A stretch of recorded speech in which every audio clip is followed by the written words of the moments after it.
This is my Screw Advance box joint jig. It's designed to make a series of cuts in the end of a piece of wood with a saw blade or a dado blade, and to make adjustments quickly and accurately.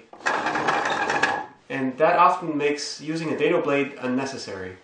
It works by having interchangeable crank gears which turn one of two gears here, and that in turn turns a threaded rod, and that advances the carriage. The jig is large enough to handle a whole stack of boards that can be up to 30 centimeters or 12 inches wide and up to 8 boards deep. I'll demonstrate the jig using two cheap skill saw blades instead of a dado blade.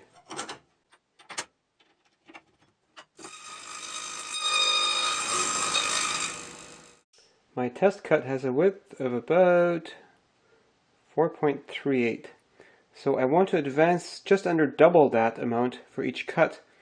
So I want to go about 8.7 millimeters per cut, and on my spacing table, the next smallest one is 8.63, and for that one I put the 29 tooth gear against the 16 tooth gear and 3 turns per increment.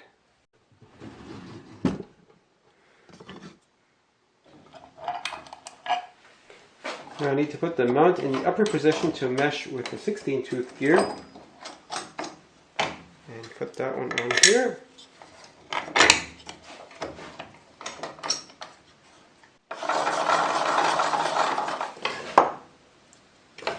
Now one of these needs to be offset by half an increment, which is a turn and a half on here.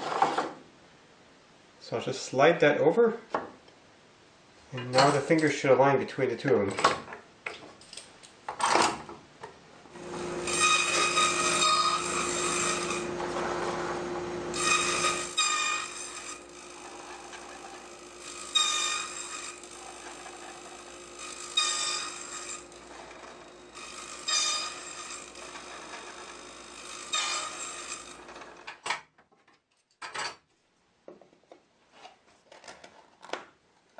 This one's a little bit tight. To loosen it, I would use a smaller increment, because with the same size cutter, a smaller increment means smaller fingers.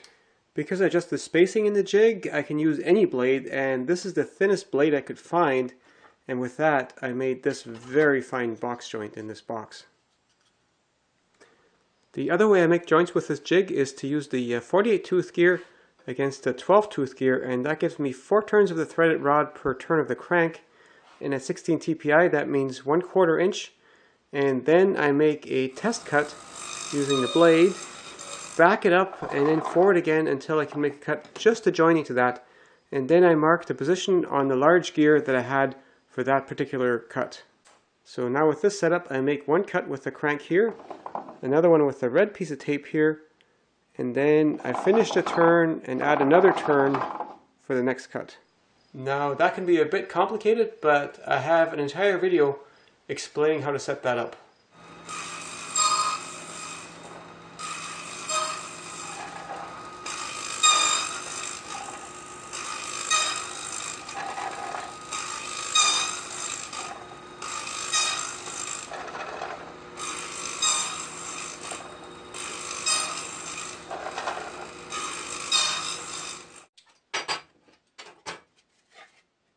So this joint is too tight for gluing, so I need to loosen that up by moving the tape just by a small increment.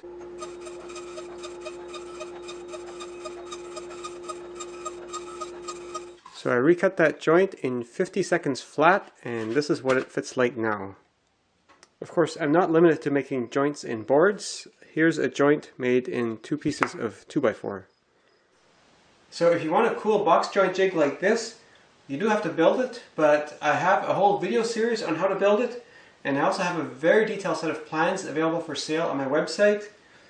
I'm sorry, but they do cost money. I do charge for some things.